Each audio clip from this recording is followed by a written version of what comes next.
জয় রাধে, জয় নিতাই চৈতন্য। আমরা আজকে একটি প্রসঙ্গ আলোচনা করব, যেটি হচ্ছে আমাদের প্রায়শই মনের মধ্যে একটি ভাব থাকে, যেটি হচ্ছে যে ভক্ত এবং তার ভগবানের মধ্যে প্রধান পার্থক্যটা কি।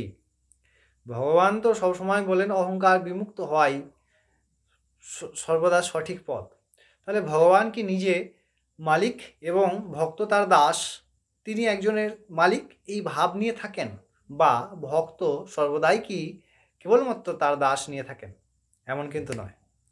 এই বিষয়টি সম্পূর্ণ প্রেমাধীন অবস্থায় ভগবান বলছেন অহম ভক্ত পরাধীন অস্বতন্ত্র ইবদ্বিজ। ভগবান যিনি সমস্ত জগতের সামর্থ্য, যিনি অনন্ত ব্রহ্মাণ্ড মুহূর্তে সৃষ্টি করেন, অনন্ত ব্রহ্মাণ্ড মুহূর্তে প্রলয় করেন, যিনি কর্তুম অকর্তুম অন্যথা করতুম, যা করতে বিধানযুক্ত তা করতে পারেন, বিধানের বাইরে করতে পারেন, যা কোনোদিন সম্ভব নয় তাও তিনি করতে পারেন। তাহলে সেই ভগবান আর তার ভক্তের মধ্যে প্রধান পার্থক্য কি? একদমই ঠিক শুনছেন আপনারা, ভক্ত এবং ভগবানের মধ্যে কিন্তু কোনো পার্থক্য নাই। ভগবানের যারা ভক্ত হন তারা বলেন আমি দাস, আবার ভগবান বলেন অহম ভক্ত পরাধীন অস্বতন্ত্র ইবদ্বিজ।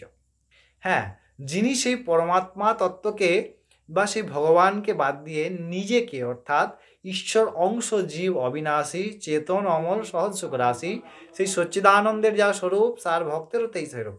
তাহলে তার ভক্তগণ কি করেন না, সেই ভগবানের কাছে দাসত্ব স্বীকার করেন। আবার ভগবান কি বলেন না, আমি অনন্ত ব্রহ্মাণ্ডের রচয়িতা, অনন্ত ব্রহ্মাণ্ডের সর্বময় কর্তা হয়েও অহম ভক্ত পরাধীন, আমি ভক্তের পরাধীন, অর্থাৎ ভক্ত আমার অধিকর্তা, অর্থাৎ ভক্ত আমাকে পরিচালনা করে, আমি তার দাস।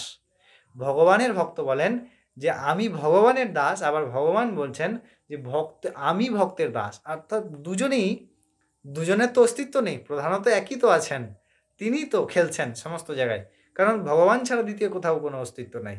তাই ভগবানের ভক্ত রূপে তিনি বলেন আমি ভগবানের দাস, আবার ভগবান রূপে তিনি বলেন আমি ভক্তের দাস। তাই দুইজনেই কিন্তু আলাদা নয়। অর্থাৎ প্রথমে আমাদেরকে সেই স্থিতি প্রাপ্ত করতে হবে, না হলে কেবলমাত্র জড়জাগতিক কথা, কেবলমাত্র যুক্তি এবং তর্কের কথা। ভগবান এবং তার জন নিশ্চিতভাবে অভেদ। তস্মিৎ তজ্জনে ভেদাভাবা। ভগবান এবং ভগবৎজনের মধ্যে কোনোদিন কোনো এক বিন্দু মাত্র ভেদ নাই। এই যদি দেখি যে জড়দেহ কিন্তু কোনো অস্তিত্ব নেই, এগুলো সবই মিথ্যা মায়া প্রপঞ্চনা। ভগবান পরমাত্মা, আর তার অংশ আত্মা পরমাত্মা, সেই আত্মার অংশ আত্মা, পরমাত্মার অংশ পরমাত্মায়। তাই এই দুইয়ের মধ্যে কোথাও কোনো ভেদ নেই। ভগবান তার ভক্তের দাস, আবার তার ভক্ত তার ভগবানের দাস। তাই দুইজনের কোনোই অস্তিত্ব নেই, ভগবান এবং ভক্ত দুজনেই একই। আশা করি এই প্রসঙ্গ আপনাদের গ্রহণযোগ্য হবে বলে আমার মনে করা হয়, এবং অবশ্যই ইহা শাস্ত্র সিদ্ধান্ত। ভগবান নিজে মুখে স্বীকার করেন এবং ভক্তগণও তাই স্বীকার করেন। জয় রাধে, জয় নিতাই চৈতন্য।